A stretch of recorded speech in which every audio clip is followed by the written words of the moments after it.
Heiko, sei so lieb, mach die Klappe nochmal zu. Ja, gerne.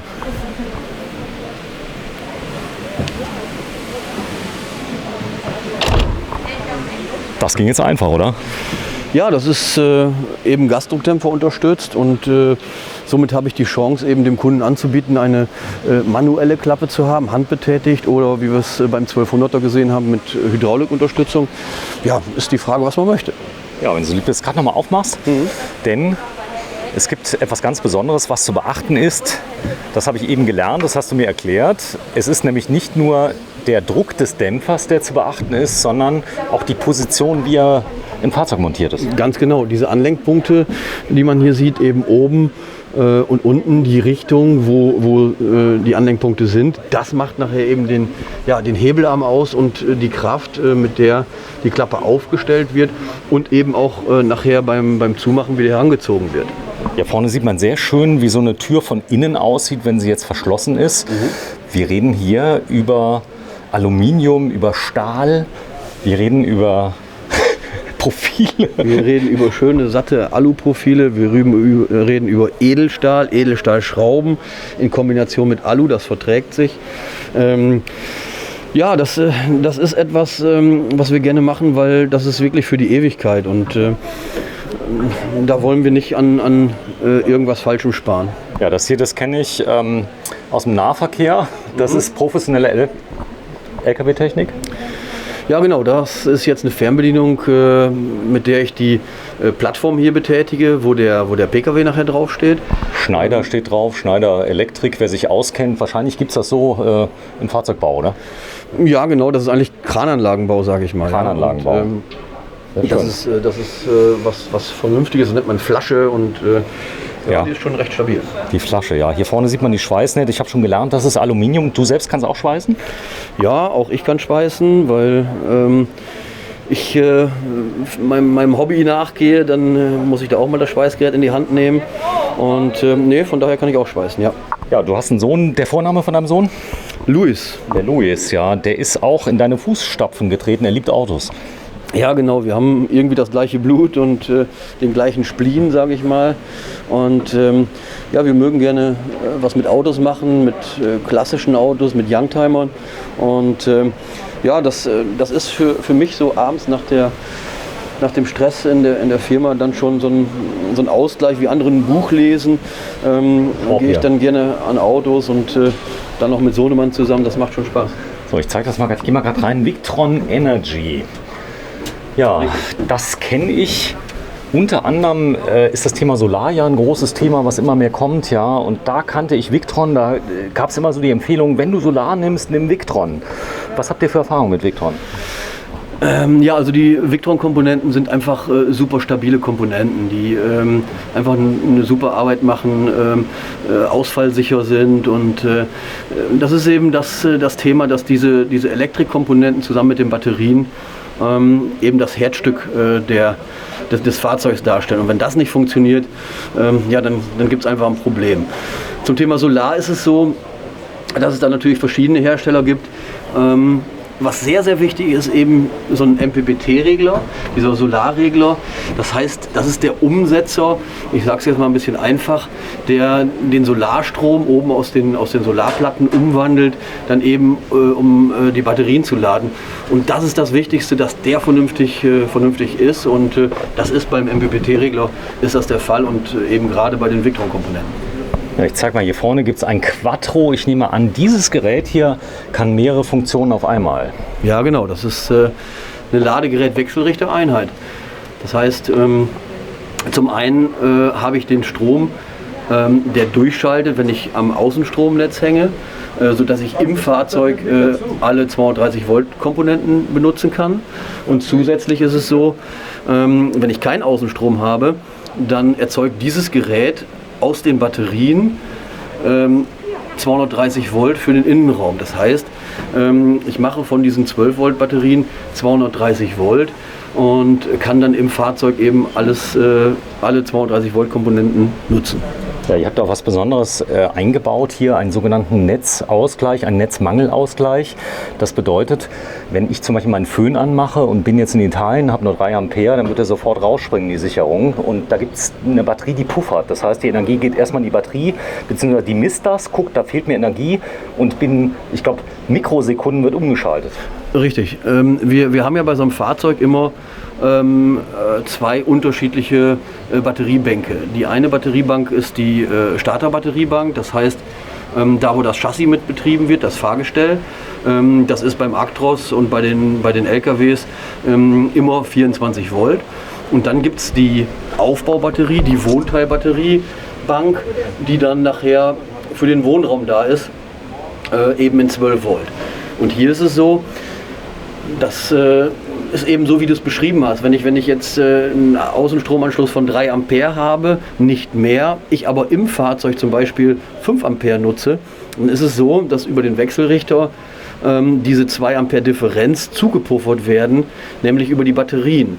Ja? Das heißt, somit habe ich keine Sorgen, dass mir die Sicherung am Außenstromnetz rausfliegt, sondern nein, unsere Technik fängt das ab und gewährleistet, dass der Kunde trotzdem ganz normal seine Komponenten nutzen kann, ohne dass die Sicherung außen rausfliegt.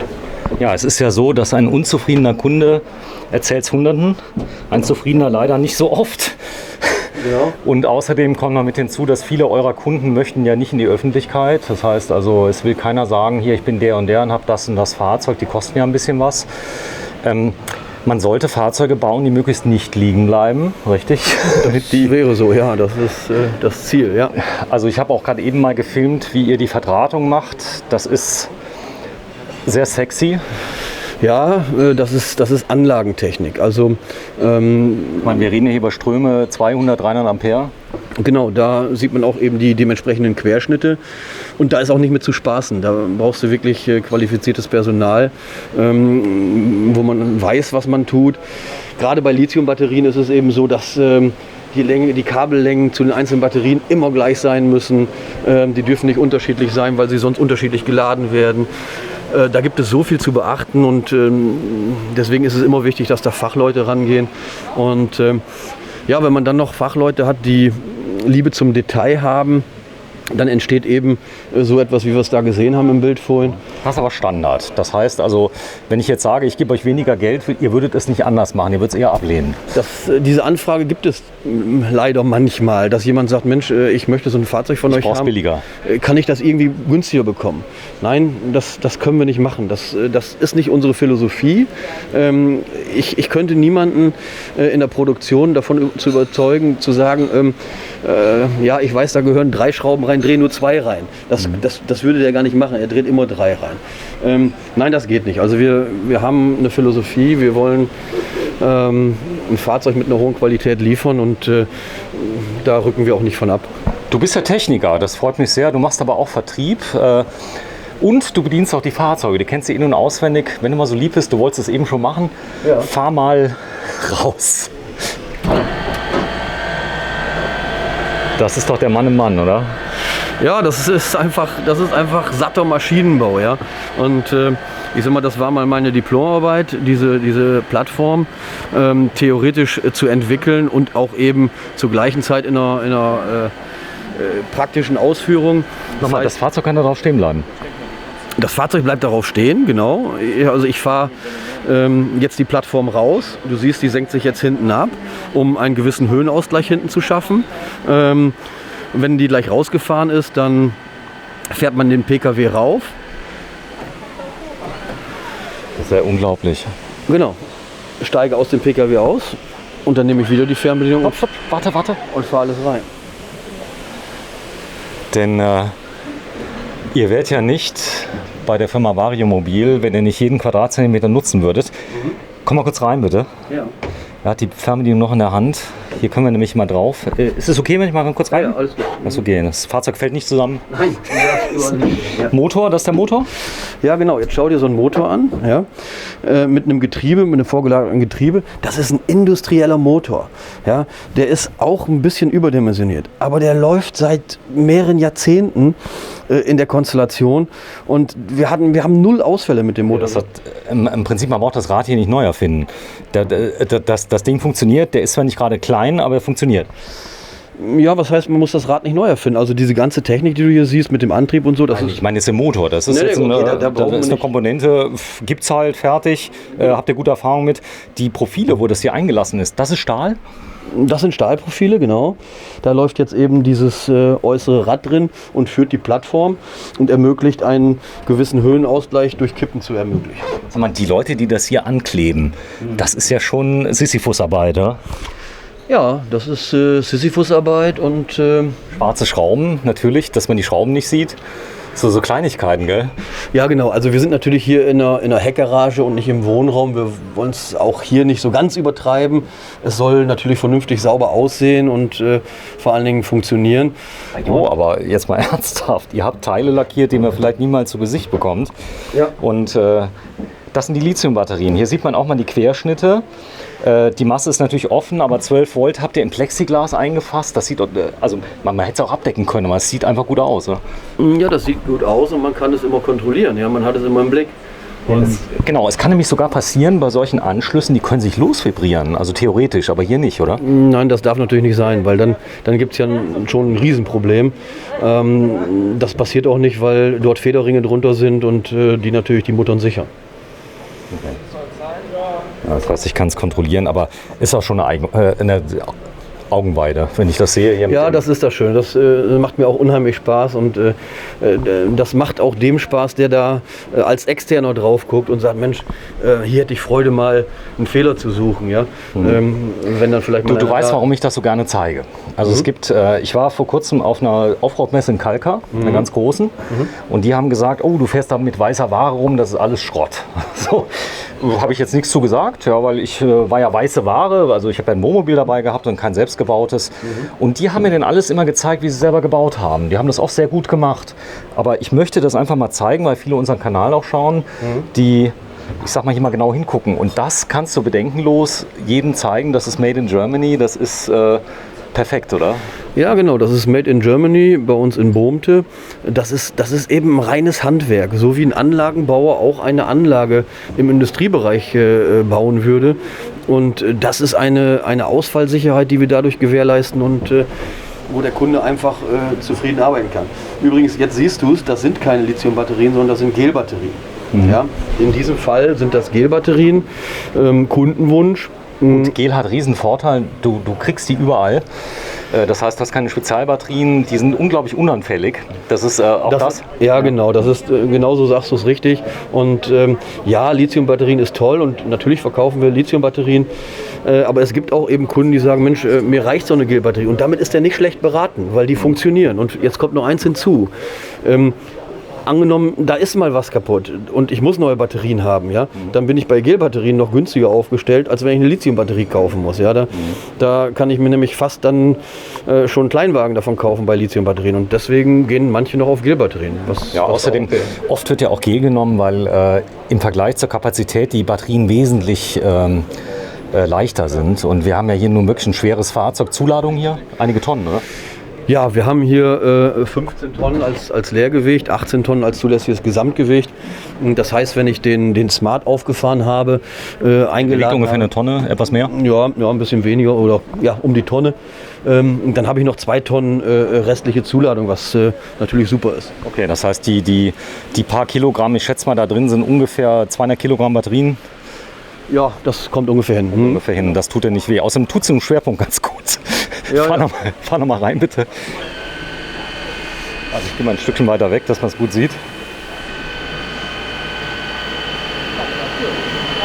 Oh, es ist so cool.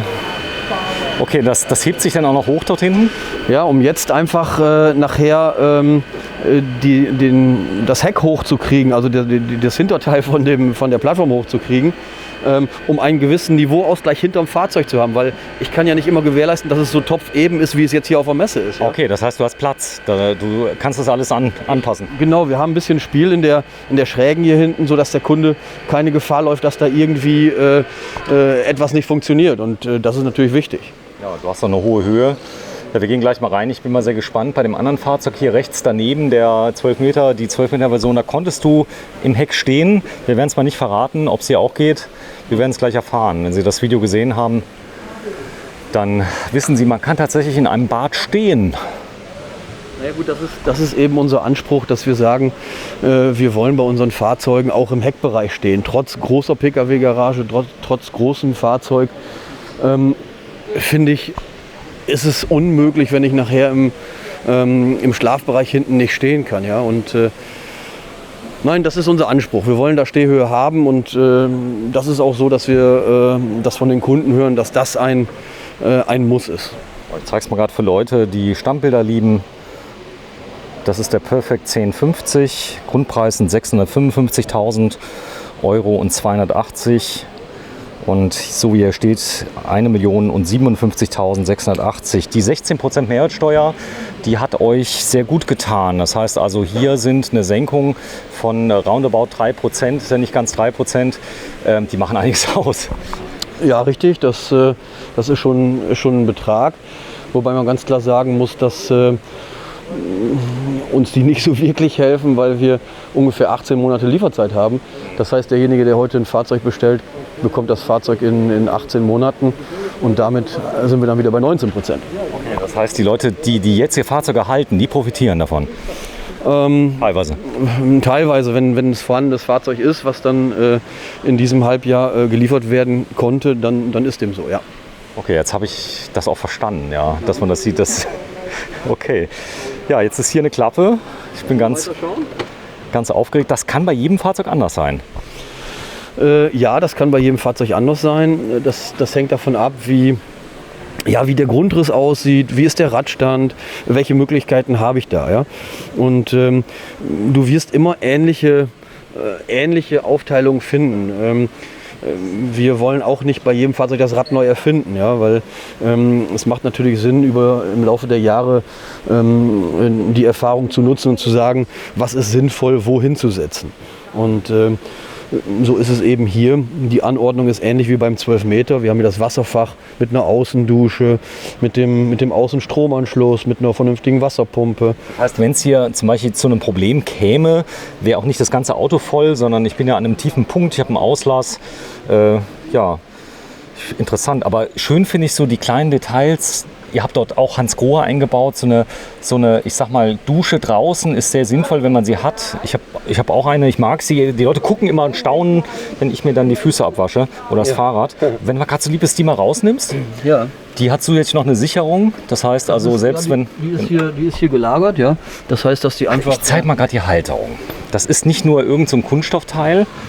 Nee, das ist aus Alu gefertigt, ein Alu-Kantteil, wo nachher hier eben die Duschbrause drin lagert und vernünftig untergebracht ist und eben nicht rumbaumelt während der Fahrt. Ja?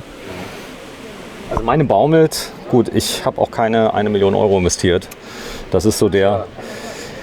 Da sieht man auch, wie schön das gemacht ist. Wir haben das letzte Mal über das Thema Mäuse gesprochen in einem Auto. Die kommen irgendwo rein. Die Mäuse können sich unglaublich klein machen. Ihr habt einen neuen Verschluss entwickelt oder jetzt im Einsatz, der das unmöglich macht. Ja, was heißt jetzt im Einsatz? Den haben wir eigentlich schon seit 20 Jahren im Einsatz. Ehrlich? Ja, klar. Weil es einfach super simpel ist, ja, und das funktioniert. Also du hast einfach keinen hässlichen Außenanschluss irgendwo in der Seitenwand, wo der Nachbar auch noch mal eben den ziehen könnte, sondern das ist sauber unterm Fahrzeug weg. Eben abgeschlossen, wie du sagst, von Mäusen und so weiter. Und das ist einfach schön. Ja. Meiner ist auch nach unten weg, aber da ist ein Rohr, das ist offen, das kann ich oben abdrehen, reinstecken. Halt die einfachere Variante. Das Schöne ist auch gleich der Steigbügel für alle Ameisen, ja, die irgendwie ins Fahrzeug reinkommen möchten. Genau. Spülschieber, ja, das heißt, dieses Fahrzeug hat einen Fäkaltank und einen Abwassertank, einen großen. Richtig, wir haben auch nach Kundenwunsch jeweils, hier ist es so, dass wir 350 Liter Abwasser haben und 300 Liter Fäkalientankgröße haben.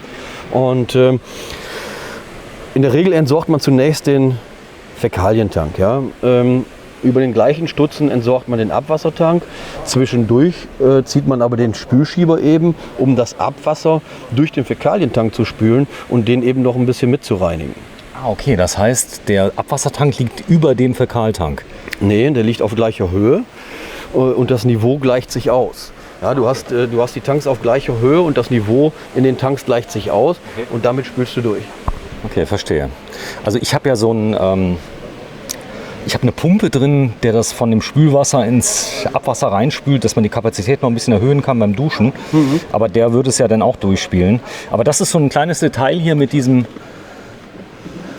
Blech, was ich jetzt mal sage, was er speziell designt hat, damit alles ordentlich aussieht. Auch dort, zeig mal gerade, hier vorne ist der Adapter. Wer ihn nicht hatte, der hat auch seinen Platz.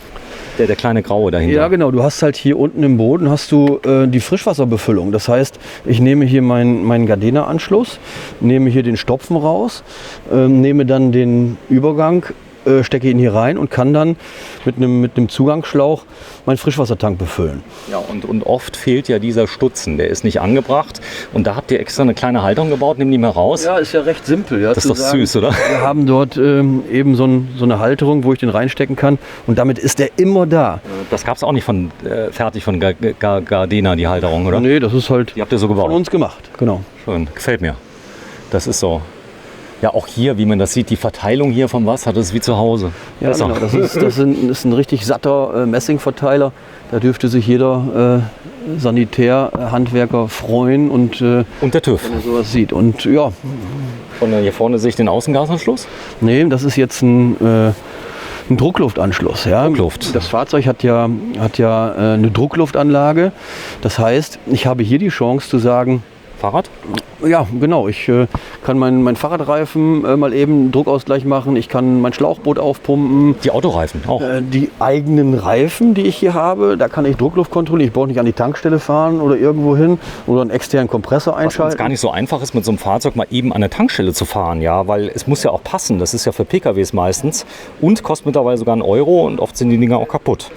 Dann stehe ich da. Ja, genau. Und hier habe ich einfach meinen eigenen Druckluftprüfer dabei, stecke ihn hier rein und kann direkt meinen Druckluft in den Reifen prüfen und ausgleichen. Oder eben, wie gesagt, Schlauchboot oder Fahrrad oder was auch immer. Ja, ich zeige mal ein kleines Detail. Diesen Durchmesser kenne ich. Das ist ein Standarddurchmesser im Haushalt, richtig? Ja, richtig. Das ist aber Abwasser. Das ist nicht Fäkalien. Fäkalien ist ja, weiß ich. Ich wollte nur zeigen, das ist standardisiert. Das ist das, was ich zu Hause habe. Ja, genau. Das ist haushaltsübliche Rohrtechnik, die wir im gesamten Fahrzeug haben. Und auch das machen wir schon seit Jahren und ist einfach einwandfrei und funktioniert. Ja, ein kleines Detail. Ich habe hier 2 Stromeingänge. Einmal für den Klimakompressor 2 und dann, was ist daneben für? Was steht drauf? Das nennt sich Netzeinspeisung. Ja. Das heißt, hier ist es ein bisschen anders gemacht, als wir es vorhin mal gesehen haben. Hier ist es so, dass der Klimakompressor 2 über einen weiteren Stromanschluss gespeist werden kann. Ist auf Kundenwunsch entstanden, weil der Kunde ja schon relativ viel Einblick hat und weiß, wie er es braucht. Das habe ich an meinem Wohnwagen. Da ist die Heizung extra abgesichert. Das heißt, ich kann mir dort einen zweiten Anschluss holen für die Elektroheizung. Ist das so ähnlich hier? Das heißt, ich kann die extra speisen? Das ist so ähnlich, wobei das alles über den einen Stromeinspeisung funktioniert. Ja. Ja. Ich kriege da nochmal Energie rein. Ich könnte aber zusätzlich einen zweiten nehmen und habe dann, wie wir es vorhin schon mal hatten, meinetwegen, wir haben nur 3 Ampere von außen. Ich könnte mir 2 mal 3 Ampere holen. Da habe ich 6. Ja, okay, das heißt, er lädt auch schneller und so weiter. Ja, genau. Ich habe eine Betriebssicherheit und ja, das funktioniert. Ja, das ist mal eine ordentliche Pumpe. Die Flo 5.0, nicht die kleinste, die es gibt. Und die ist auch leise? Ja, die ist recht leise. Die ist auch auf Puffern hier gelagert, wie du siehst, ja, sodass sich das nicht auf den Boden, auf die Kabine überträgt. Und dann nochmal auf Alu gelagert, nochmal als Sicherheit. Unter dem Alu ist wahrscheinlich nochmal, ist okay, ich mach Spaß. Die Entleerung ist hier vorne, das heißt für Winter. Die meisten werden es ja durchbetreiben. Das heißt, so ein Fahrzeug lässt man ja nicht kalt stehen, oder? Eigentlich nicht. Ja, man kann beides machen. Ne? Ich kann in den Wintermonaten dann entweder beheizen, weil ich sage, okay, ich weiß, ich fahre in ein paar Wochen wieder los, dann habe ich halt eine Heizung an, um eine Frostsicherheit zu garantieren. Oder ich entleere mein Wassersystem, sodass ich nicht beheizen muss und trotzdem nichts kaputt frieren kann. Ja? Toll. Ja, alles so Details, die viele Leute interessieren. Was ist anders an so einem Fahrzeug als, sage ich mal, jetzt beim Knaus, ja, wo ja etwas alles anders sein darf, weil das Fahrzeug auch viel kleiner ist, vielleicht der Einsatz nur 6 Wochen im Jahr ist oder auch nur ein halbes Jahr. Das heißt hier, dieses Fahrzeug kann komplett ein Haus ersetzen. Hier kann ich richtig drin wohnen.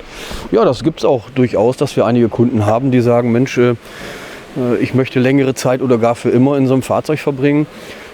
Das ist überhaupt kein Problem. Und, das machen in Amerika ganz, ganz viele, muss man sagen. Also ich glaube, der Trend kommt so ein bisschen aus Amerika.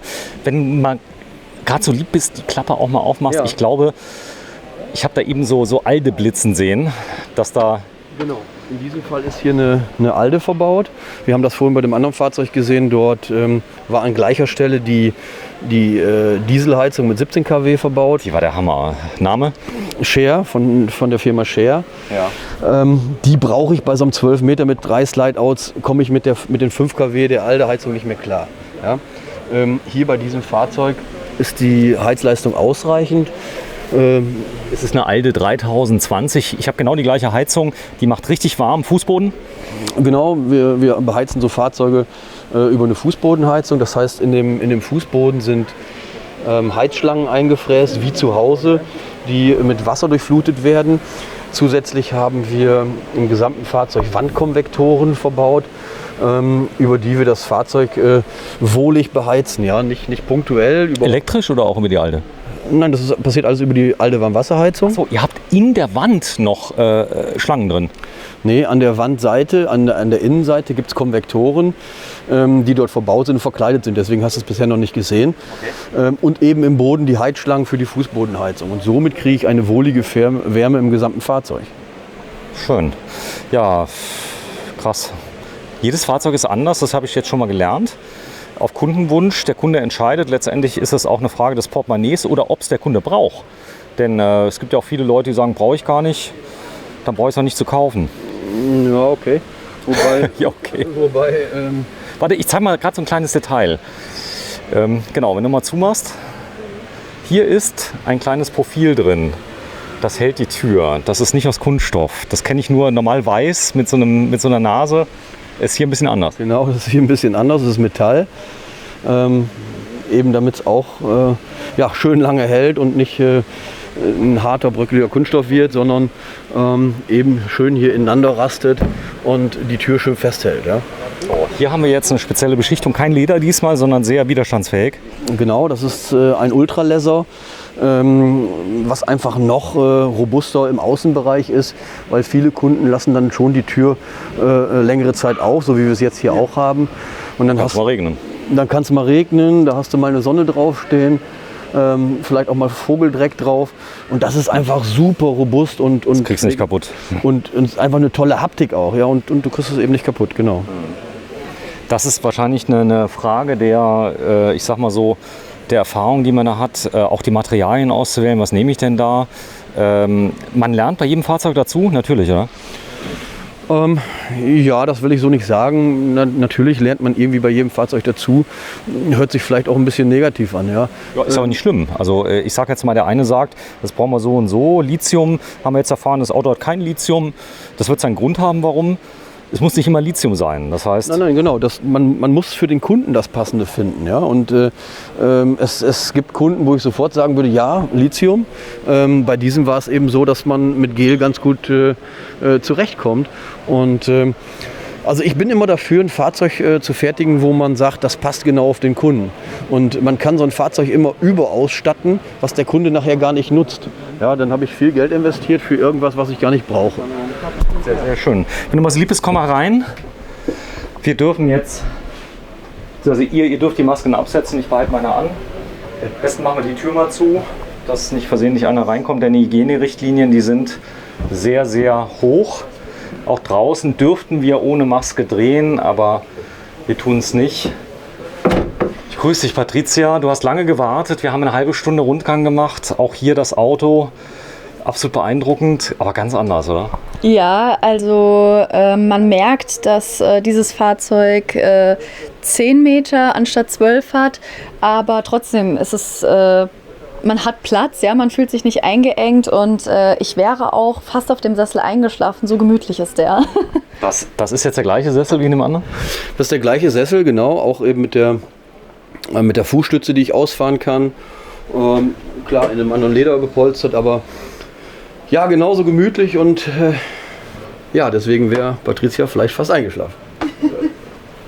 Sehr schön. Die Patricia ist übrigens Radiomoderatorin und studiert gerade Politik in Magdeburg. Nee, Journalismus, so. Nicht Politik. So, und ja, du erlebst als Camperin, als angehende Camperin, du hast vorher noch nie gecampt. Ich habe dich auf der Campingmesse mitgenommen als Sidekick, um mir ein bisschen zu helfen. Und wir kannten uns vorher gar nicht. Also das war so, dass ich gesagt habe, komm, ich komme mit auf eine Campingmesse. Was hast du gedacht? Ich dachte erstmal, oh Gott, ich kenne mich damit ja gar nicht aus. Ich war noch nie in meinem Leben campen oder in einem Wohnwagen, geschweige denn in einem Wohn- oder Reisemobil drin. Deswegen alles neu für mich. Aber es ist wirklich eine super Erfahrung und ich kann auch mittlerweile Menschen verstehen, die Caravaning über alles lieben. Warum denn? Was glaubst du, warum die das so lieben? Naja, man hat halt alles dabei. Man muss nicht irgendwie in ein fremdes Hotelzimmer oder in eine fremde Ferienwohnung. Rausschleppen. Genau, man kann einfach quasi sein komplettes Zuhause mitnehmen und kann einfach Urlaub machen. Jetzt, wenn man das ja realistisch betrachtet, jetzt habe ich einen Anschaffungspreis von 1 Million Euro. Du sitzt jetzt nicht gerade im Schnäppchen unter der Möglichkeit, mit 4 Rädern in Urlaub zu fahren, ja. Aber ich sag mal, man kann das jetzt nicht vergleichen, wenn ich das jetzt realistisch runterrechne, teile das mal durch 10 Jahre, da wären das 100.000 Euro, dafür könnte ich jeden Monat für 10.000 Euro in Urlaub fahren, plus minus. So kann man es nicht rechnen, das ist ein ganz anderes Lebensgefühl, oder? Ja, das stimmt. Also dieser Luxus ist für mich persönlich noch sehr, sehr weit weg. Ist das Luxus für dich? Weil du könntest ja auch einen kleinen Wohnwagen nehmen. Also das hier ist auf jeden Fall Luxus für mich. Aber selbst einen kleinen Wohnwagen ist irgendwie auf eine Art und Weise auch Luxus für jemanden, ja, weil man hat quasi sein Zuhause dabei. Ich finde auch, überhaupt Urlaub machen zu können, ist Luxus. Ist das so? Ja, ich finde es schon. Das sagst du mit 23. Als Studentin hast du auch Semesterferien. Gut, im Moment sind gerade Ferien, du arbeitest. Aber es ist interessant. Aber die Leute, die hier sind, das ist von jung bis alt, alle, oder? Ja, also von kleinen Kindern bis hin zu älteren Personen ist wirklich alles vertreten. Jetzt sind wir in einer ganz besonderen Halle, muss man sagen. Die ist normalerweise rappelvoll. Wegen Corona haben einige abgesagt. Aber ja, Variomobil ist hier und das ist das Cockpit. Und wir stehen tatsächlich im allerneuesten Actros, richtig? Richtig, das ist der Mercedes Actros, hier in diesem Fall ein 1846, heißt 18 Tonnen und 460 PS. Wir haben ja, mittlerweile alle möglichen Helferchen, die ich aus dem Pkw-Bereich schon länger kenne. Wie Spurhalteassistent, Notbremsassistent, was ich super wichtig finde. Wir haben teilautonomes Fahren, das heißt wirklich, der Fahrer kann wirklich... Aktiv. Ja, aktiv. Inklusive Lenkangriff, richtig? Genau, das Lenkrad loslassen und der Actros macht das dann für den Fahrer. Im Moment noch für eine begrenzte Zeit, aber das wird halt in Zukunft dann so sein, dass es irgendwann mal so ist, dass das Fahrzeug komplett alleine fährt. Und das ist die Vorstufe davon einfach und das ist schon sehr angenehm und vor allen Dingen, was ich wichtig finde, es ist einfach super sicher und da werden wir sehr viel weniger Unfälle nachher auf den Straßen haben und das ist einfach wichtig. Ja, die Optik und das Design hier, etwas ganz anderes. In dem letzten, also ich sag mal so, eure DNA ist ja durchgehend schlicht, aber hier in einem ganz anderen Holz. Ja, hier ist es die Asteiche, wo wir gesagt haben, die Klappen sind in Asteiche gebaut, der Korpus Schleiflack weiß, ja, und eben die Klappen und Türen in Asteiche. Kundenwunsch, selbstverständlich. Ich zeige mal gerade ein kleines Detail. Mach mal zu, Patricia, und ich frage dich mal, fällt dir irgendwas auf an den Klappen? Wenn du jetzt mal alle zugemacht hast. Das ist jetzt gemein, weil ich weiß es. Und du weißt es auch, sag's nicht. Natürlich weiß ich das. Was mir auffällt, im Gegensatz jetzt zu dem anderen? Ja. Was fällt dir auf, wenn du jetzt mal alle Klappen nebeneinander siehst? Ich Guck mal hier, weiß schau nicht. dir mal das Furnierbild an. Gibt es so einen langen Baum, der ein solches Furnierbild hervorrufen lässt? Das musst du zusammenstellen. Da gibt's ganz viel Arbeit, um das wirklich so hinzubekommen, dass das Furnierbild von hier bis da durchläuft. Und jetzt kommt's. Das ist keine Kunststoffoberfläche, also ich sag mal eine Fototapete, sondern das ist Echtholz. Und das macht doch Spaß, ja. Du siehst förmlich, wie der Baum gewachsen ist. Und ich finde, die Oberflächen können Geschichten erzählen. Und ich finde, das macht super Spaß. Guck dir vorne so eine Ecke an, wo es dann rüber geht in die andere Klappe. das ist auf Gärung geschnitten und dann in der Rundung. Das ist nicht mal ebenso. Das ist, ist wahrscheinlich handwerkliche Spitzenkunst, kann man das sagen?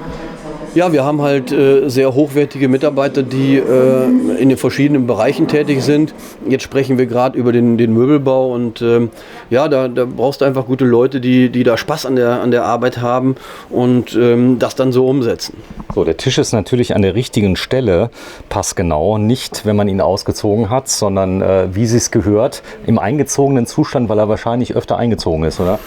Ja, genau. Das ist der Grund, warum wir in dem Moment dieses Furnierbild haben durchlaufen lassen. Da muss man sich natürlich irgendwo entscheiden. Ja? Ich schaffe es jetzt nicht, das Furnierbild dann auch zu übertragen, wenn er ausgezogen ist. Aber das wäre ein Wunder. Das schafft man noch nicht. Aber ich finde, das sieht einfach toll aus. Ja, das ist absolut so. Ja, vorne, wenn ich mir die Panoramascheibe mal anschaue, normalerweise sage ich ja immer, ja, das ist ein Riesenvorteil der vollintegrierten. Ich fahre ja selbst einen Morelo 78 FX. Ich bin ungefähr einen halben Meter tiefer, muss ich sagen. Und hier hat man schon, wenn ich auf dem Campingplatz stehe, ich kann nahezu über alle drüber gucken. Es sei denn, ich habe auch ein Variomobil vor mir. Oder hier Morelo, wie wir gerade sehen. Ja, genau. Das ist eben dem Chassis geschuldet, ja. Und so ein 18-Tonner hat dann eben die gewisse Rahmenhöhe. In Addition mit unserem Rahmen, den wir fertigen, wo wir dann die Tanks unterbringen, komme ich eben auf diese Höhe. Und erreiche einfach eine schöne Rundumsicht, aber was natürlich auch bei der Fahrt super entspannt ist, weil ich wirklich eine gute Übersicht habe, die dich entspannt fahren lässt. Ja, ich zeige mal kurz den Slideout. Setz dich mal hin, Patricia. Mach's dir mal gemütlich. Hier ein bisschen anders. Also ich persönlich könnte schon gleich einsteigen. Da kommt wahrscheinlich sofort wieder die Antwort. Dann hole ich mein Excel. Wir rechnen mal das Fahrzeug durch. Aber ich habe ja noch eins. Ist die Couch gemütlich? Die ist gemütlich, sagt sie. Ich zeige mal gerade die Küche durchgehend. Ihr habt wieder mal den Wohnraum getrennt vom Rest und den Schlafraum auch nochmal. Das werden wir gleich mal zeigen. Auch hier die Küche sehr großzügig. Nicht ganz so großzügig wie in dem anderen Alkoven. Da besteht ja das ganze Auto nur aus Küche, habe ich das Gefühl, aber richtig toll. Richtig, so sieht man eben die Unterschiede und wenn man das mal verfolgt, man sieht eigentlich nie zwei gleiche Fahrzeuge von uns. Das heißt, da sieht man den Einfluss des Kunden, dass sie ihre Wünsche umsetzen können und in dem Fall mit der großen Küche war das jemand, der sehr, sehr gerne kocht. Ja? Genau, das heißt, der Schwerpunkt. Es gibt wahrscheinlich auch Leute, die sagen, ich brauche so gut wie keine Küche. Na klar, das gibt es sehr wohl. Die sagen, ach Mensch, wir kochen sehr selten. Wir wollen vielleicht mal morgens die Eier kochen und vielleicht mal einen Salat machen. Das brauchen wir nicht so groß. Dafür hätten wir gerne die Couch etwas größer oder das Bad etwas größer. Und das setzen wir eben genau um. Das ist eben das Schöne dann daran. Ja, ja, Tedford hier eingebaut. Induktion auf 230 Volt, das ist... Ja, genau, das ist 230 Volt. Das heißt, auch hier ist es so der Fall, dass der Kunde sagt, naja, so richtig oft werden wir nicht kochen. Uns reicht das mit 230 Volt? Ich brauche kein Gas. Ich habe zur Not eventuell eine Mikrowelle noch dabei, aber hier ist jetzt was Besonderes auf der anderen Seite. Wenn du gerade so lieb bist, Patricia, mach mal auf. Ich schätze mal, auch rechts ist wieder mal die Spülmaschine. Jetzt ist der Gag nämlich raus. Nee, ganz rechts? Nee, hier ist keine Spülmaschine. Hier ist keine. Guckt euch das Video an von den 12 Meter Auto. Da haben sie rechts eine Spülmaschine verbaut. Aber du hast es ja eben kurz aufgemacht. Mach nochmal auf, bitte. Die Tiefe der Schränke ist ja krass für ein Wohnmobil, oder? Ja, wir nutzen halt die komplette Tiefe aus, die uns zur Verfügung steht. Ja? Das ist doch schade, wenn ich nachher eine kurze Schublade habe und hinten Luft habe. Das kann ja nicht sein. Ich will doch als Kunde die komplette Tiefe nutzen und dafür bauen wir natürlich dann diese tiefen Auszüge. Ja? So, ich zeige mal gerade die Küche komplett. Die ist natürlich in einem Guss. Es ist schon was ganz anderes. Es ist nicht so eng, der Slideout. Kinder, hier natürlich schräg. Wer sich ein bisschen auskennt, das ist auch nicht so ganz so einfach herzustellen. Genau, weil es die Komponenten nicht zu kaufen gibt. Also du kriegst keine Schrägauszüge mit Winkelausgleich oder so etwas. Ja? Das heißt, du musst eben den Winkel selber ausgleichen. Wie du siehst, ist das hier mit einem schönen Massivholz gemacht. Ich finde das einfach toll anzuschauen und das macht einfach Spaß. Ja, hier hinten ist das mit einem schönen Holz erweitert und der Kunde hat die komplette Tiefe, die er nutzen kann. Sag mal, es gibt so Hundezüchter, ja, die haben so Welpen, die kommen zur Welt. Ja. Und wenn die zur Welt kommen, dann müssen die abgeben. dann weinen die immer so ein bisschen. Die sagen, wenn die abgeben, weil sie haben sie 8 oder 10 Wochen gehabt. Ich weiß, was du meinst, ja. Ja, hast du jemals geweint, als du ein Fahrzeug übergeben musstest? Ganz ehrlich, also geweint ist jetzt übertrieben, aber das ist schon so ein bisschen so, dass das geht einem so ein bisschen nahe. Und das hängt einfach damit zusammen, weil du vom ersten Strich auf der Zeichnung bis zum fertigen Auto alles mitkriegst. Ja? Und dann das Fahrzeug an einen Kunden übergibst, der mit leuchtenden Augen vor dir steht, der auch den Bau begleitet hat und einfach riesig begeistert ist, sein gebautes Fahrzeug zu sehen. Ja, was er bestimmt hat, wie groß der Schrank ist, wie das Bett aussieht, wie die Küche aussieht. Und das ist schon Emotion pur dann. Ja, und die freuen sich wahrscheinlich, also du hast mir erzählt, es gibt auch Menschen, die das nicht so zeigen, wahrscheinlich freuen sich ja ganz genauso, aber es gibt wahrscheinlich schon mal ein Geschenk, wahrscheinlich einen Blumenstrauß oder was war das Schönste, was du mal erlebt hast, so eine kleine Überraschung? Naja, es ist, weißt du, das ist auch, das hört sich jetzt ein bisschen hochtrabend an, das ist es nicht. Es ist wirklich so, das schönste Geschenk ist, wenn du ein Fahrzeug übergibst, und das habe ich wirklich erlebt, wo der Kunde geweint hat. Das ist wirklich so. Und da steht er vor dir und hat Tränen in den Augen. Das ist ein Geschenk. Ich brauche keinen Blumenstrauß oder Champagner, aber das ist ein Dankeschön. Und das macht unheimlich Spaß. Und das hat es gegeben. Also, ist das hier ein Lebenswunsch für viele? Ja, klar. Ja, klar. Das ist es, weil vielleicht sparst du viele Jahre auf so etwas. Vielleicht glaubst du auch gar nicht, dass das irgendwann mal möglich ist, sowas zu haben.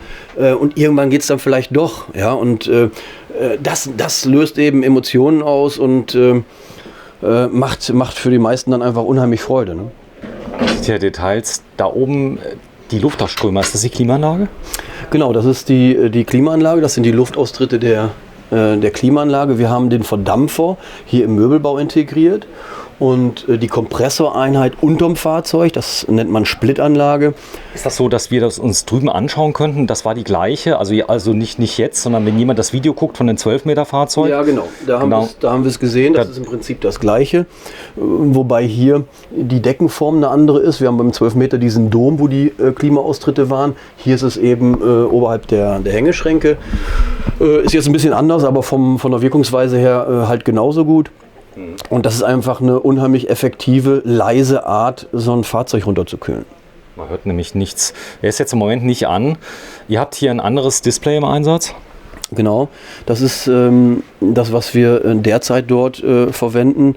Wir sind halt immer auf der Suche nach dem Perfekten und entwickeln sowas immer weiter, auch im Hintergrund. Ja? Und da wir beim 12 Meter ein Fahrzeug haben, was bis zum nächsten Jahr, bis zum Sommer bei uns stehen wird, haben wir da schon die nächste Technik wieder eingebaut, die wir dann selber testen wollen und probieren. Das ist jetzt kein Kundenfahrzeug drüben, der 12 Meter. Das ist im Prinzip eine Art Prototyp, den ihr baut, um neueste Technik zu zu testen. Also jetzt kein experimentelles Fahrzeug, sondern ihr habt zum Beispiel da Software drin, ihr probiert die aus, ihr guckt, ob alles geht.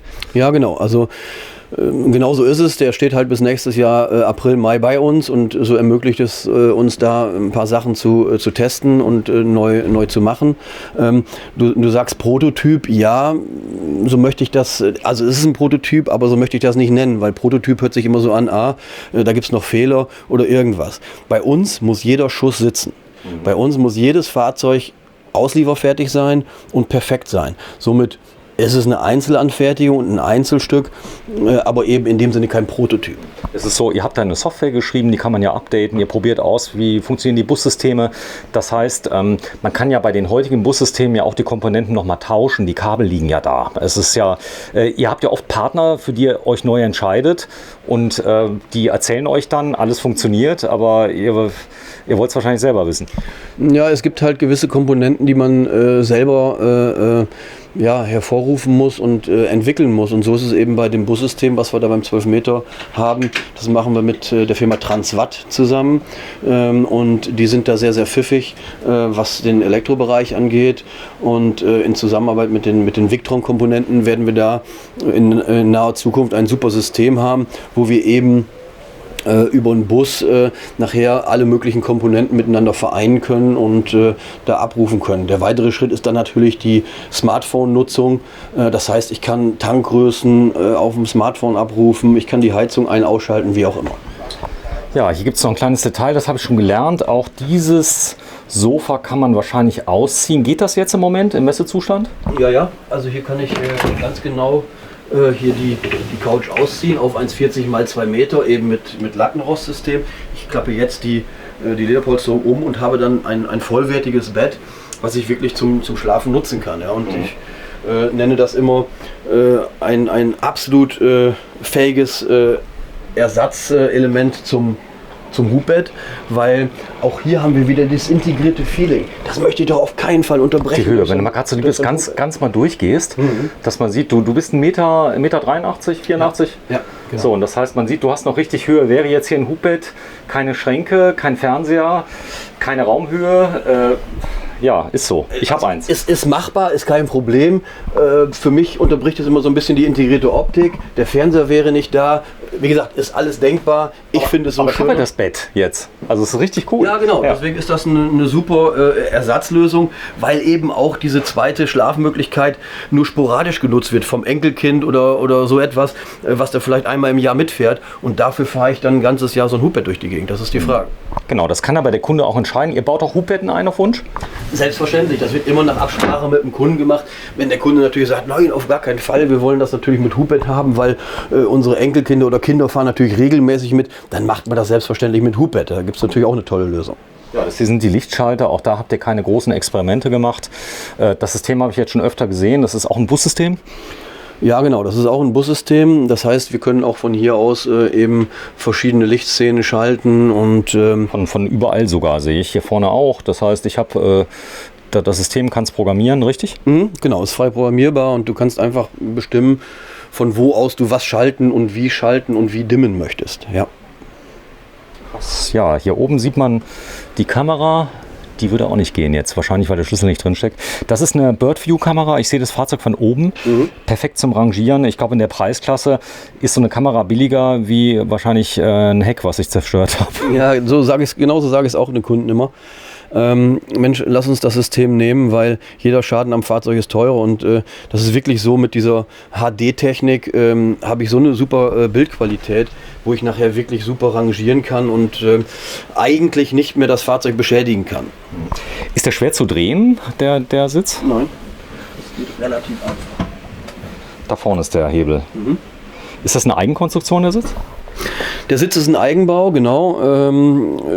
Das sind Systeme, die wir natürlich auch TÜV prüfen müssen. Das heißt, mit dem Sitz haben wir verschiedene Zugprüfungen beim TÜV Rheinland machen müssen, um den eben zulassungsfähig zu haben. Und ja, dementsprechend ist er gebaut. Der Sitz hängt direkt am Fahrwerk. Ja, der Sitz ist starr mit dem Rahmen verbunden, verschraubt in dem Fall. Und das wird eben über so eine Zuchtprüfung geprüft, wie man diese Verbindung darstellt. Und dementsprechend muss man die Fahrzeuge dann bauen.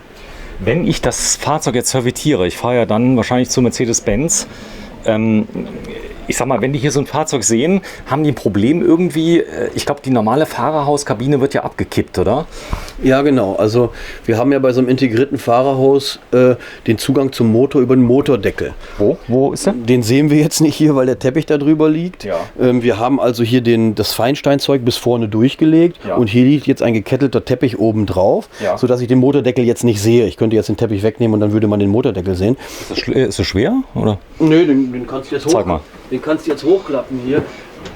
Ich will mal sehen, weil die Frage kommt relativ oft. Da sieht man schon. Da fängt das halt ist der Motordeckel. Ja? Das ist wie bei meinem T3 hinten, richtig? Ja, genau. Im Prinzip ist es so. Steckt ein etwas anderer Motor drunter, aber im Prinzip hast du recht. Darüber komme ich eben an den Motor dran, wobei ich heute hier oben gar nicht mehr so viel mache. Ich habe eine digitale Anzeige für einen Ölstand. Ich habe eigentlich alle Fehlermeldungen hier oben und sehr viel muss ich hier oben gar nicht mehr machen. Das ist ein erprobtes Fahrzeug, da gibt es eigene Videos, wie der gebaut wird. Es ist eine witzige Anekdote. Ihr habt einen Entwickler vom Actros, der sogar ein Fahrzeug bei euch selbst genommen hat, ja, der sehr, sehr zufrieden ist. Und er hat sich letztendlich für euch entschieden, um aus einem Mercedes-Benz Fahrgestell ein Wohnmobil zu machen. Ja, genau. Das ist halt auch ein autoaffiner Mensch, sage ich mal, der technikbegeistert ist und dem das gefallen hat, was wir so machen. Und für ihn war schnell klar, dass er bei uns ein Auto bestellen möchte. Nebenbei hat er natürlich seinen Artego, den hat er als Basis noch am Band begleitet, wie er gebaut wird, bevor er dann zu uns ins Werk kam. Und bei uns hat er den Bau auch weiter begleitet regelmäßig und das war schon ein super Erlebnis für ihn. Die volle Geschichte, ja. So eine Kleinigkeit, ein Bose Soundsystem ist mit integriert, das klingt auch richtig gut. Der Samsung-Fernseher, hier vorne ist der Center-Lautsprecher und der Subwoofer, das habe ich im letzten schon gelernt, der wird wahrscheinlich hier sein. Mhm. Auch wieder unterm Tisch, genau. Unterm Tisch, aber der ist ja nicht zu orten. Also insofern habt ihr euch für die weiße Variante entschieden. Gibt es den Bose in weiß? Ja, es gibt die Bose Lifestyle in weiß oder in schwarz. Da wir hier die weißen Korpus haben, war hier die Wahl auf weiß gefallen. Ja, genau. Ja, sehr schön. Ja, ich zeige mal ganz kurz nochmal diese Wand. Das ist ja praktisch eine getrennte Küche, wie sie auch so handelsüblich ist. In Amerika hat man öfter mal so Küchenblöcke, die man rausfahren kann, so aus der Seite. Das ist in Europa nicht so gewünscht, oder? Haben wir auch schon gemacht. Das ist eben auch Kundenwunsch. Ja. Hier ist es, wie ich vorhin schon sagte, dass der Kunde sagt, naja, wir brauchen zwar eine Küche, aber jetzt nicht so gigantisch. Und die ist doch schon groß. Ja. Wie du siehst, kann man hier auch einen schönen Gin mal machen und okay. Ja, der Kunde hat hier halt Wert auf seinen Dampfgarer gelegt. Das ist eben von der Firma Gaggenau ein Dampfgarer, das ist krass. So wie er ihn zu Hause auch hat. Das heißt, er weiß... Das ist der gleiche. Das ist exakt der gleiche. Er weiß eben, wie die Bedienung ist und braucht sich nicht wieder neu darauf einstellen, sondern weiß genau einen Handgriff und weiß mit dem Gerät umzugehen. Ja? Und da ist eben der Wasseranschluss direkt dran und arbeitet genau wie zu Hause. Das heißt, das war für euch jetzt auch keine große Herausforderung. Die Geräte haben ja Normmaß meistens, das heißt, also ihr kommt damit gut mit klar. War da irgendwas zu beachten oben drüber mit der Wärme, die er vielleicht entwickelt? Ja, genau. Das ist, wenn man die Klappe zumacht, sieht man, dass der Dampfgarer so ein bisschen vorsteht.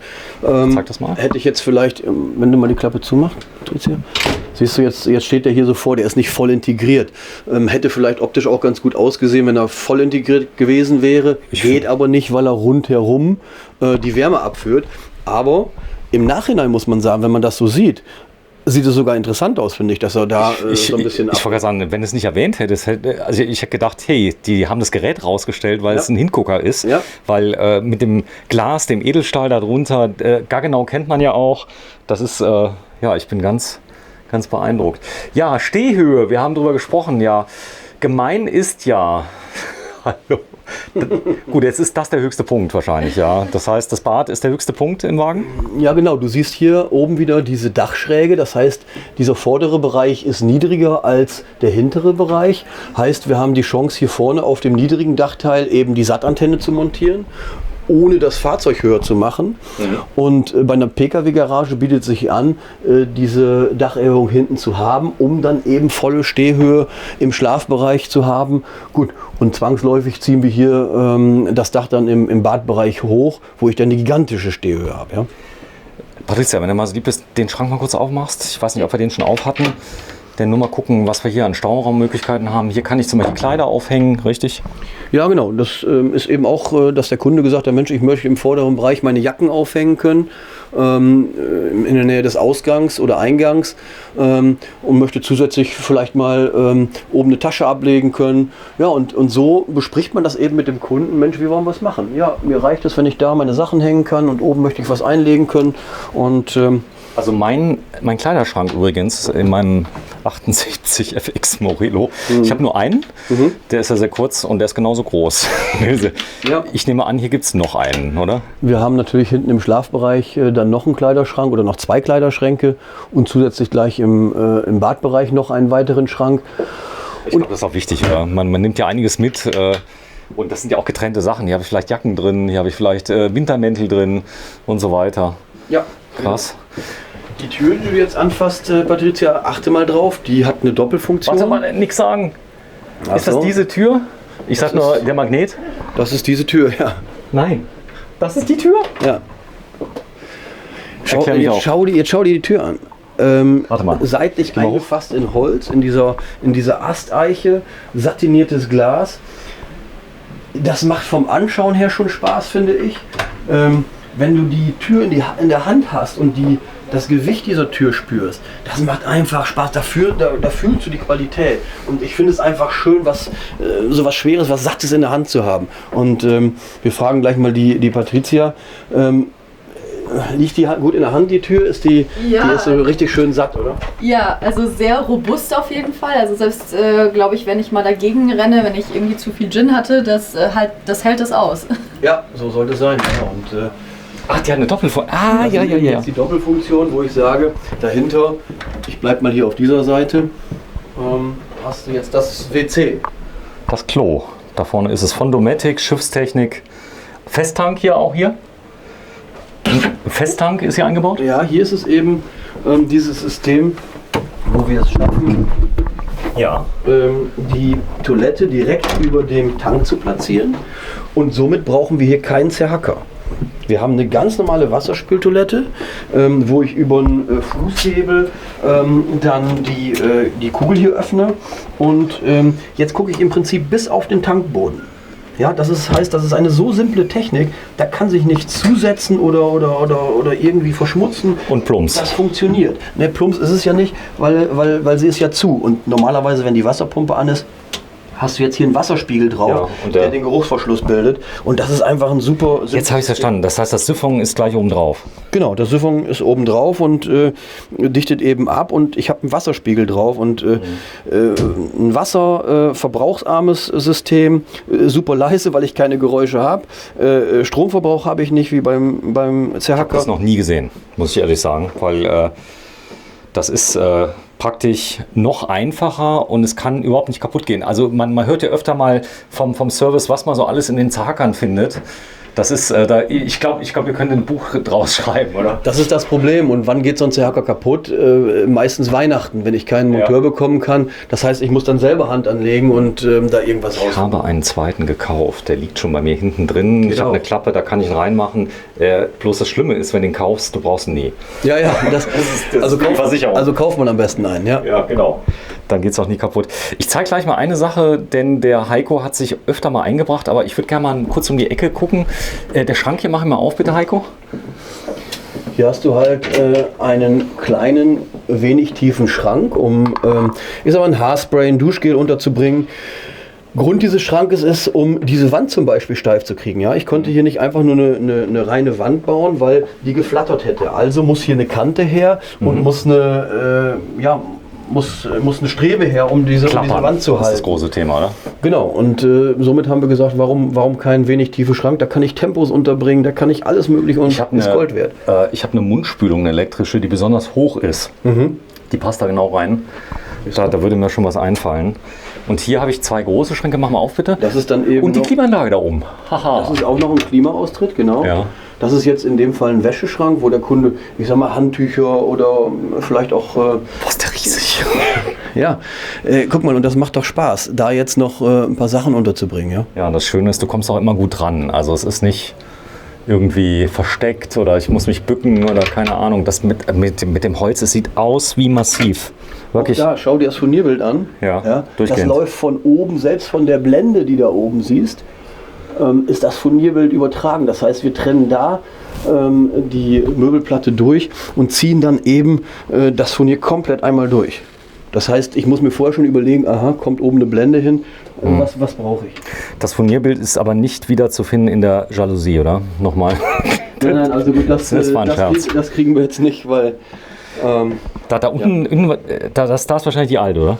Genau, da ist jetzt so ein Wandkonvektor von der Alde-Heizung und in der Kombination eben mit der Fußbodenheizung schafft das eben diese wohlige Wärme und gleichmäßige Wärme und nicht punktuell.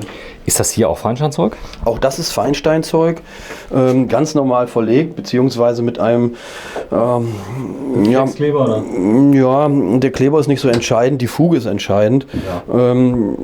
Da wissen wir halt aus Erfahrung, was da richtig ist. Wir verraten mal nicht, was es ist. Okay, habe ich das verstanden? Danke, ja, hast du sehr gut verstanden. Sehr schön. So, das ist eine Eigenentwicklung von dir. Ich zeige mal gerade da ist sie, die Patricia.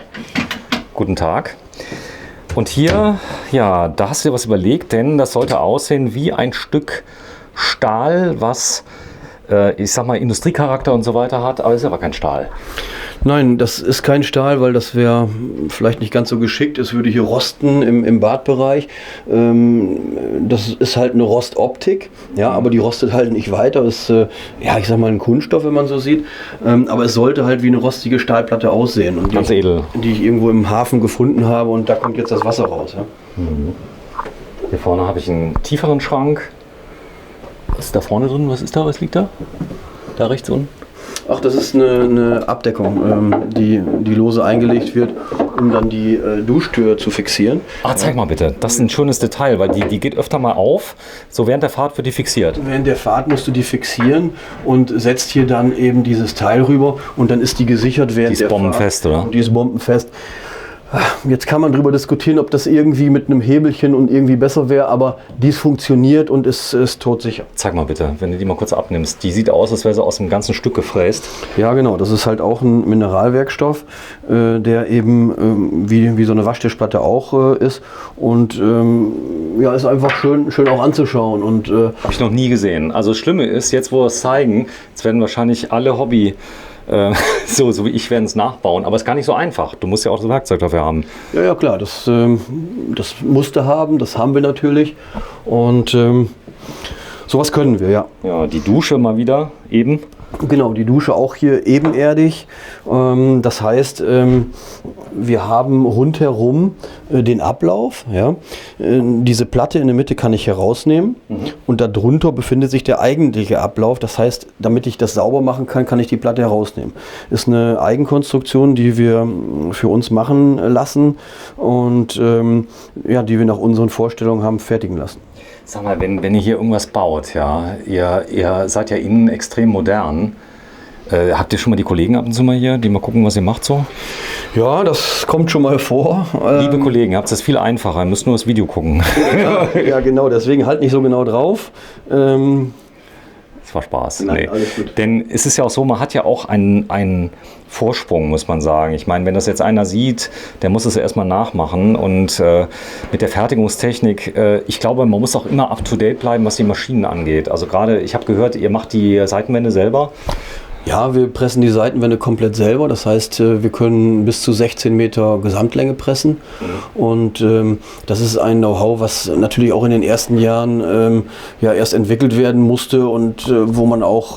Gerade Wände, da kommt es ja schon... Ja, genau. Welchen Kleber verwende ich, welchen wende ich nicht. Genau, das ist so ein Haken. Und wir haben einfach den Vorteil, dass wir relativ schnell sind in der Umsetzung, weil wir haben kurze Wege, ja. Und wenn man Kunden hat, was viele Unternehmer sind, ich sag mal, der eine kommt aus dem Sanitärbereich, der nächste ist im Elektrobereich unterwegs, die haben natürlich auch spezielle Anforderungen und die setzen wir dann natürlich gerne um. Zusammen. Achso, das sind meistens Handwerker, du kannst ihm nicht irgendwas erzählen, der kennt sich aus, oder? Das ist das Interessante. Der eine weiß einfach, was Holz ist, der erklärt dir das Furnier hoch und runter. Der nächste macht Elektrotechnik, der nächste hat, wie gesagt, mit Sanitär zu tun und denen kannst du nichts erzählen. Ja? Ihr habt wirklich viele Selbstständige in der Kundschaft? Ja, wir haben viele Unternehmer, die sagen, Mensch, ich möchte meinen Traum erfüllen und ich möchte mit so einem Fahrzeug unterwegs sein, um einfach frei zu sein und um unterwegs dann auf nichts zu verzichten. Ne? Patricia, wenn du mal kurz in die Dusche gehst, bitte, und am besten machst du die Tür mal zu. Klappt das noch? Gut, das wäre eigentlich jetzt andersrum richtig gewesen. Es geht bei der Patricia. So, und ich gehe jetzt mal hoch. Ihr folgt mir bitte nicht, wegen den Abständen. So, und da ist die Patricia. Ich zeige es mal gerade wegen der Raumhöhe. 1,67 Meter. Du kommst oben dran? Ha. So, das ist die höchste Stelle im ganzen Fahrzeug, ist quasi das Bad und der Übergang von Küche zu Bad. Da habe ich die höchste Raumhöhe, aber das tut dem Fahrzeug unglaublich gut. Was mir auffällt, die Tür, das sieht aus wie eine Architektentür von der Höhe her, denn ich habe gar keinen Rahmen. Der ist, ja, ein bisschen, aber er gibt euch größte Mühe, das Ganze sehr, sehr schlicht zu machen. Ja, da kommt wieder unser Stil durch, ja, unsere schlichte Eleganz, so nenne ich es immer. Und das finde ich hier bei der Tür wieder, das finde ich beim Rahmen wieder, das finde ich bei der minimalistischen Handgriff hier wieder. Da kann man sich auch Stunden auswählen. Gerade die Armaturen, ja, ich sag mal, das könntet ihr auch machen. Da schlagt ihr was vor? Ja klar, also das sprechen wir mit dem Kunden ab. Der eine will dann von Dornbracht eine Armatur haben, der nächste von Steinberg, Hans Grohe haben wir gesehen. Das ist eben, hier kann jeder Kunde wählen, was er möchte. Der eine hat Lust auf geradlinig, kantig, der nächste sagt, nee, lieber rund und ja, so passen wir es an. Toll. So, jetzt... ich zeige mal eine Kleinigkeit. Hier vorne ist der Klimaanlagenausströmer in weiß. War der weiß zu kriegen? Nee, der wird dann von uns lackiert, dass der hier in dem weißen Möbel nicht so ganz hervorsticht. Ja? Ich habe es befürchtet, deswegen habe ich dich ja gefragt, ja, denn der ist wirklich weiß lackiert worden. Ja, der ist von uns weiß lackiert worden, damit er sich schön integriert. Sag mal, das Fahrzeug steht im Moment auf Hubstützen, jetzt im Moment? Das Fahrzeug ist abgesenkt in der Luftfederung und wird dann eben auf Hubstützen gestellt, damit es nicht wackelt. Und Hier wackelt nichts, oder? Nein, ich merke nichts. Also bei mir wackelt es ein bisschen, die Hubstützen sind ein bisschen dünn und wenn man seitlich wackelt, schwingt es ein bisschen nach. In deinem Fahrzeug? In meinem Fahrzeug, ja. Okay. Der Nachteil ist, wenn das einer ganz vorne macht, ist der Hebel viel größer nach hinten. Das heißt, also es überträgt sich genau 1:1. Es macht ungefähr 3-4 Millimeter aus. Mich stört das nicht, weil ich schlafe wie keine Ahnung. Aber meine Frau, die wacht sofort auf. Ja, das ist so. Aber hier die Hubstützen, das ist ja krass. Nein, der steht super fest und da bewegt sich gar nichts. Das Gewicht von dem Fahrzeug insgesamt? Wir haben hier 15 Tonnen im Leergewicht und 18 Tonnen im zulässigen Gesamtgewicht. Und zusammen mit dem Smart nachher 16 Tonnen. Also als zusätzliche Zuladung habe ich noch 2 Tonnen. So, das ist jetzt kein typisches Wohnmobil-Design. Das fällt mir direkt mal auf. Das heißt, es sieht eher aus wie so ein Apartment, wo ich jetzt hier drin bin. Und auch die Optik, ich fühle mich gar nicht wie ein Wohnmobil. Ja, so soll das eben sein. Wir haben eben hier sehr hochwertige Komponenten verbaut und wenn ich die Schrankanlage, die Hängeschrankanlage ansehe, das macht doch einfach Spaß zuzuschauen. Auch hier wieder dieses durchgehende Furnierbild, aber bei einem Echtholz, nicht bei einem Kunststoffteil. Ja? Und das erfreut die Kunden und wenn du dann Kunden hast, wie dieser Kunde zum Beispiel, das ist jemand, der Ladenbau betreibt, das heißt... Ein Ladenbauer? Ja, er weiß... Dem machst du gar nichts vor. Dem machst du gar nichts vor und der guckt hinter die Kulissen, der fasst die Oberflächen an, der fasst die Möbelwände an und sagt, Mensch, ganz, ganz toll, was ihr da macht. Das ist eben das, was Freude macht, wenn du so eine Rückmeldung kriegst.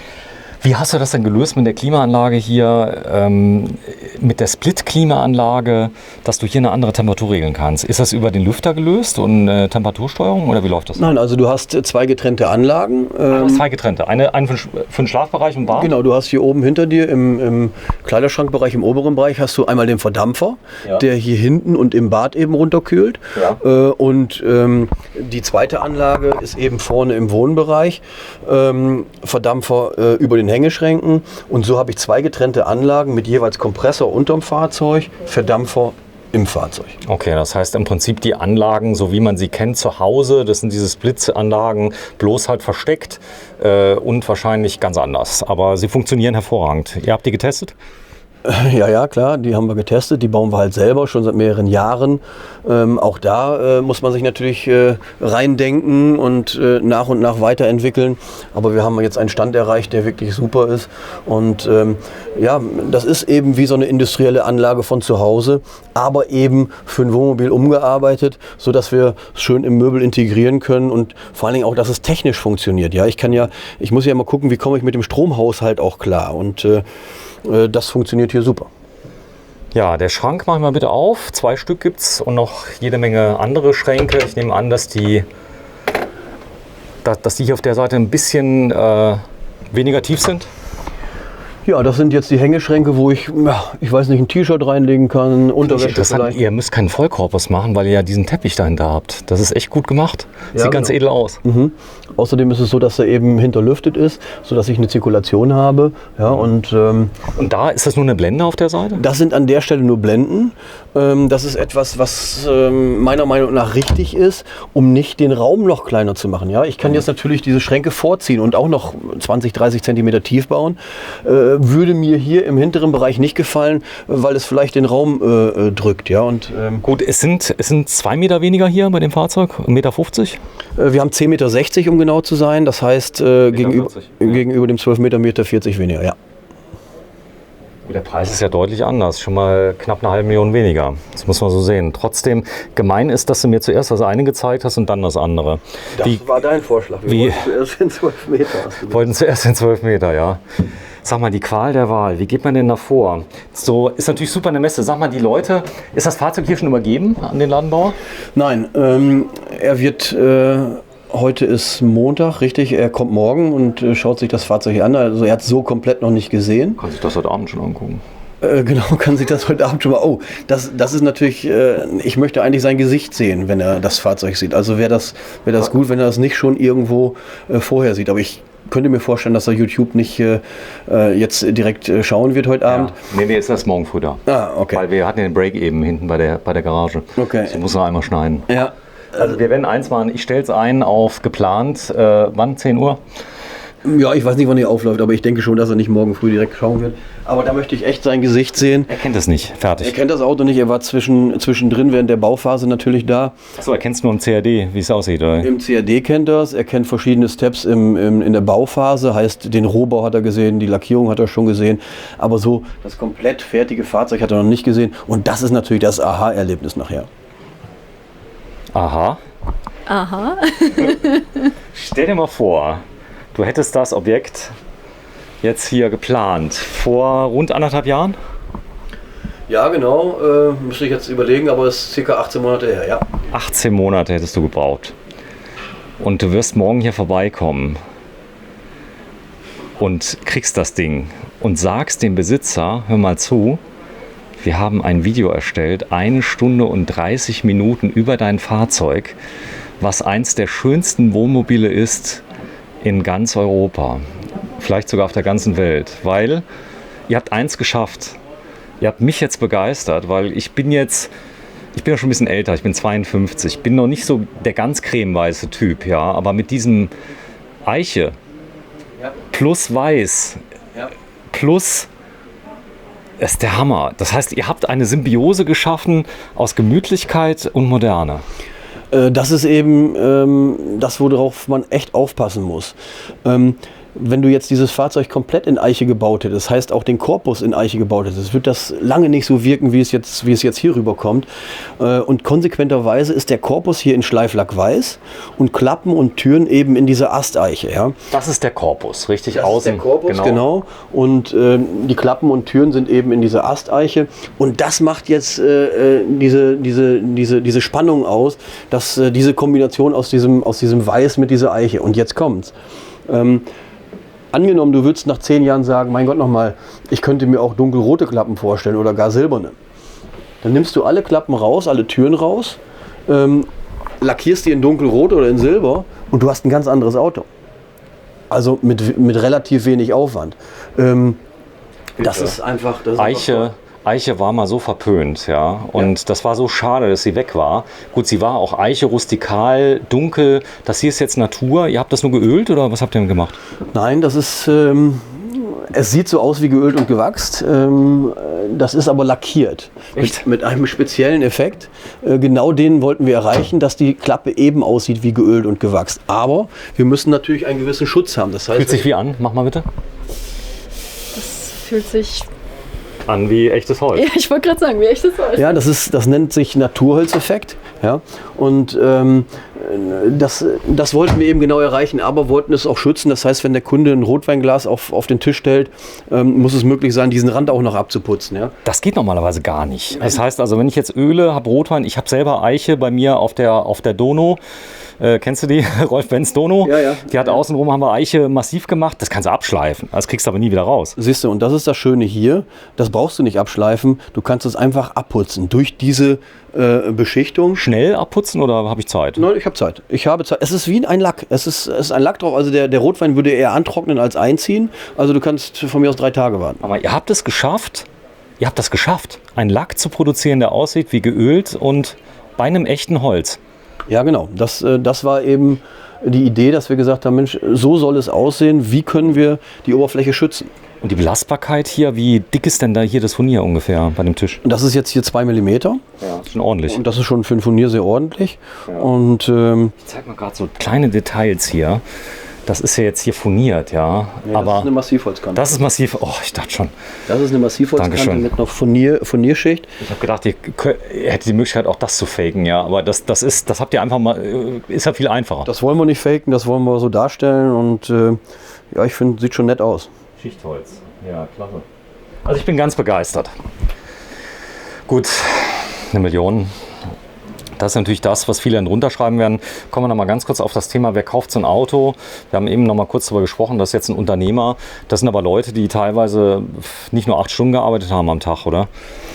Ja, genau. Das ist genauso, wie du sagst. Und deswegen finde ich das super interessant. Und ich freue mich, dass sich Leute sowas gönnen dürfen, gönnen können. Weil das sind wirklich Personen, die Arbeitsplätze schaffen, die sehr viel Zeit investieren, damit ja, natürlich auch sie irgendwie Geld verdienen, aber auch ihre Mitarbeiter Geld verdienen. Und der Unternehmer hat sicherlich auch mal die ein oder andere schlaflose Nacht. Vielleicht mehr als der, ich sag mal, arbeiten geht und sagt, naja, nach Feierabend ist Feierabend. Und der hat jetzt die Chance, sich seinen Traum zu erfüllen und zu sagen, ich möchte mir das leisten. Ich habe Spaß daran, ich möchte mir das leisten, ich kann es bezahlen. Und Heiko, darf ich dir noch einen Hinweis geben? Es gibt einen, ich sag mal, ein Killergrund, ein Wohnmobil als Unternehmer zu kaufen. Weißt du welchen? Wir können schlecht Urlaube planen. Das ist echt ein Riesenproblem. So also ist ich habe ein Kind, einen 8-jährigen Sohn, und du weißt nicht als Unternehmer, ob du den 4 Wochen Urlaub, den du gebucht hast, nehmen kannst.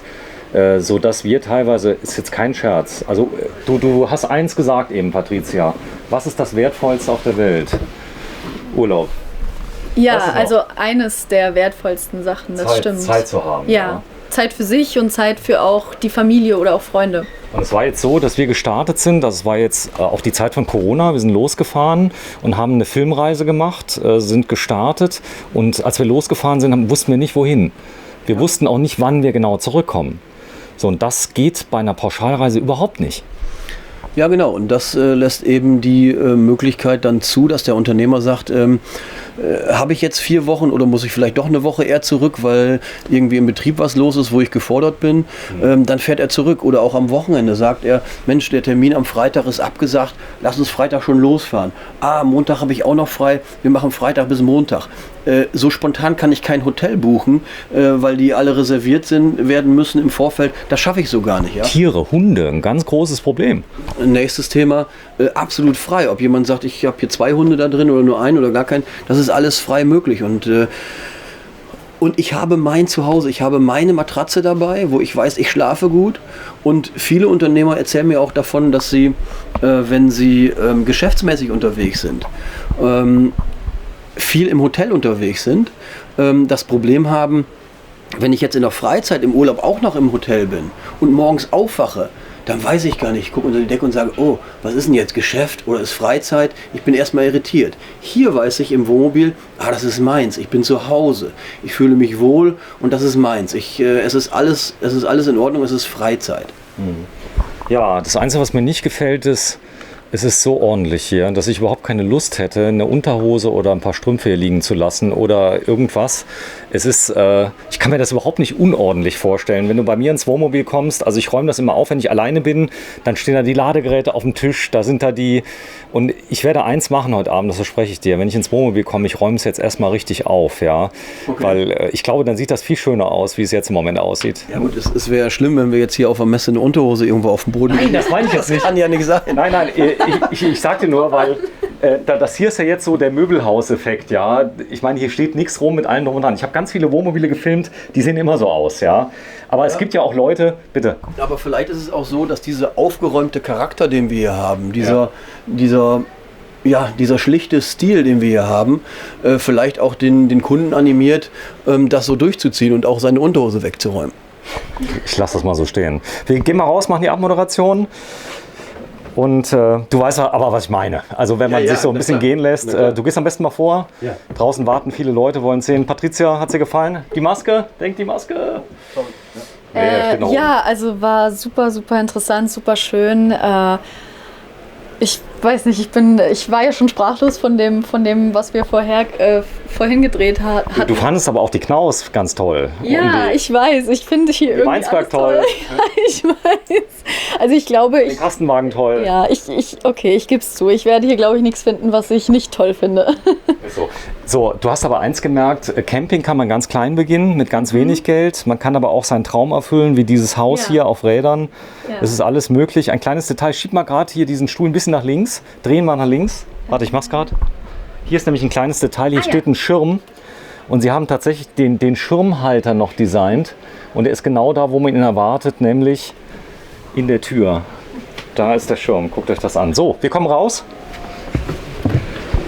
Heiko, jetzt kennen wir uns noch nicht so lange und ich weiß schon viel über die Philosophie eurer Firma. Das heißt, ihr seid kundennah. Richtig. Ihr hört den Kunden wahrscheinlich mehr zu, als wie ihr redet. Ja, ich finde, so muss es sein. Wenn man zusammen so ein Projekt realisiert, ist es einfach wichtig, den Kunden zu hören. Er muss uns erzählen, was er vorhat mit dem Auto. Er muss uns erzählen, wie er darin leben will, wie will das Auto bewegen. Ja? Und das ist einfach wichtig, um dann das richtige Fahrzeug mit ihm zusammen zu bauen. Wichtig ist ja auch die Menschen, die dahinter stecken. Mag ich die? Du bist jetzt wie lange schon dabei im Unternehmen Variomobil? Ich muss mal eben überlegen, das sind jetzt 22 Jahre. Was? Ja, so lange bin ich dabei und habe seinerzeit meine Diplomarbeit dort geschrieben und von dem Tag an bin ich dort. 22 Jahre? Mhm, genau. Ich muss sagen, du gehst auf die 50 zu, du siehst nur jünger aus. Aber das liegt jetzt an der Maske. Nee, es war Spaß. Das heißt, du kennst das Unternehmen. Wie viele Leute arbeiten da? Es sind insgesamt 60 Personen, die jetzt diese Fahrzeuge erschaffen. Das heißt, ihr kennt jeden Vornamen von den Mitarbeitern? Selbstverständlich. Wir kennen nicht nur den Vornamen von den Mitarbeitern, wir kennen auch jeden Kunden persönlich, jeden einzelnen Kunden. Wir haben eine extreme Fertigungstiefe, somit haben wir sehr viele Gewerke bei uns im Betrieb, über einen Schlosser, über einen Lackierer. Ich komme vorbei. Wir machen das so. Ich gucke mir das Ganze mal an, das wäre schön, dann komme ich mal zu, ich schaue mal hinter die Kulissen von Variomobil, einer Schmiede für Wohnmobile, wo ich jetzt ganz ehrlich sagen muss, klar, es ist ein Luxuswohnmobil, aber es ist eigentlich auch so ein bisschen wie ein Porsche. Den sehe ich ja nicht als Luxussportwagen, sondern das ist ein technisches Meisterwerk, das ist Ingenieurskunst. Ja, genau, und das soll es eben sein. Was ist Luxus? Ja, also wir haben keine Strasssteine an den Wänden oder auf dem Boden, sondern wir wollen Auf Wunsch ging das auch. Natürlich geht auch das, aber wir wollen ein High-End-Wohnmobil bauen, was qualitativ sehr hochwertig ist. Und das eben auf vernünftigen Chassis mit vernünftigen Komponenten und im Prinzip wie Makita oder die Hilti unter den Wohnmobilen. Ja, wenn man das so nennen will, ja. Ja, nee, das ist für mich Inbegriff, das funktioniert. Also ich habe dort einen Abbruchhammer von Hilti auf Akkubasis, den will ich nie wieder hergeben. Liebe Hilti-Leute, ihr habt was Tolles gebaut. Ich habe nämlich letztes Mal abgerissen. Aber ich kaufe mir da auch nicht irgendeinen Schrott, weil ich weiß, es funktioniert. Es wird funktionieren und der Werterhalt, kann ich mir vorstellen, die sind sehr gesucht. Gibt es viele Gebrauchte? Ja, schon mal ab und zu. Es ist so, dass viele Gebrauchte sehr, sehr schnell weggehen. Ich habe in der letzten Woche gerade ein Fahrzeug übers Telefon verkauft. Unter der Hand quasi. Was man sehr, sehr ungern macht, obwohl der Kunde es nicht gesehen hat, nicht gefahren hat, hat er das Fahrzeug so gekauft. Ein gebrauchtes Fahrzeug, 3 Jahre alt, 380.000 Euro. Gut, im Moment muss man sagen, ist jetzt die Zeit von Corona, die Leute sehen das. Ihr habt ja einen hohen Vertrauensvorschuss, auf dem Campingplatz wird erzählt. Ihr habt auch noch jemand, der fährt ein Variomobil, der Videofilme macht auf YouTube, genau, der unglaublich gerne darüber erzählt. Das Fahrzeug ist nicht ganz neu. Er fährt damit durch die ganze Welt und macht Werbung für euch, aber ihr zahlt ihm nichts dafür, oder? Nein, überhaupt nicht. Der Hartmut Konrad ist einfach ein fantastischer Mensch, der... Lieber Hartmut Konrad, ich gucke alle deine Videos. Ja, ich bin ein ganz großer Fan von dir. Ja. Ich mag ihn wirklich sehr, weil er macht das mit Herzblut. Er macht das absolut toll, und aber aus freien Stücken, absolut freien Stücken. Und das finde ich umso beeindruckender. Und das kommt auch in der Community unheimlich gut an, weil die sagen, das ist reell und da ist nichts gespielt, nichts finanziell unterstützt, gar nichts. Das macht der Hartmut einfach nur so. Ja, sagt Heiko Hülsmann von der Firma Vario Mobil. Und wenn Sie Lust haben, ja, fahren Sie am besten mal vorbei. Sie sind herzlich eingeladen, hat der Heiko gesagt, ja, die Werksbesichtigung mal zu machen. Ihr habt wahrscheinlich das eine oder andere Fahrzeug auch bei euch ausgestellt, oder? Ja, wir haben natürlich eine große Ausstellung, wo verschiedene Fahrzeuge zu zeigen und zu sehen sind. Aber auch die Produktion ist gerne anzuschauen, weil das macht echt schon Spaß, wenn man sieht, wie die Fahrzeuge entstehen. Und das ist eigentlich selten der Fall. So, ich zeige ein kleines Detail, bevor wir Tschüss sagen. Der Stand ist komplett offen. Dazu habt ihr euch entschlossen. Das heißt, es gibt, ich sag mal auch Hersteller, die sperren ab, aber mittlerweile immer weniger, muss man sagen. Das war noch vor 5 Jahren, war alles zu. Mittlerweile öffnet man sich, dass auch Menschen, die die Fahrzeuge einfach nur toll finden, vielleicht gar keine Kaufabsicht haben, sich die auch mal angucken können, gell? Genau, das ist die Absicht dahinter. Ist natürlich zu der Zeit mit Corona so ein bisschen zu überlegen. Auch da haben wir lange überlegt, wie machen wir es richtig. Aber wir haben uns dazu entschieden, das offen zu lassen, damit eben jeder die Möglichkeit hat, nah an die Autos ranzukommen, sie zu fühlen, sie zu sehen und sich inspirieren zu lassen. Und man muss sagen, dass die letzten Tage gezeigt haben, dass alle sehr diszipliniert damit umgehen. Es wird Abstand gehalten, alle tragen die Masken und somit ist es möglich, einen offenen Stand zu haben. Und ja, das ist einfach schön, auch dann die leuchtenden Augen zu sehen. Ja, und morgen machen wir den Actros. Das schaffen wir heute nicht mehr, außerdem tut mir die Hand weh. Vario Mobil, denn wir haben einiges gefilmt auf Alkoholbasis. Der Actros, was ist das für ein Typ nochmal? Das ist ein Actros 1846, also ein 18-Tonner mit 460 PS und der heißt Vario Alkoven 1050. Ja, danke. Vielen Dank, Heiko Hülsmann und Patricia. Tschüss. Hat sehr viel Spaß gemacht. Tschüss.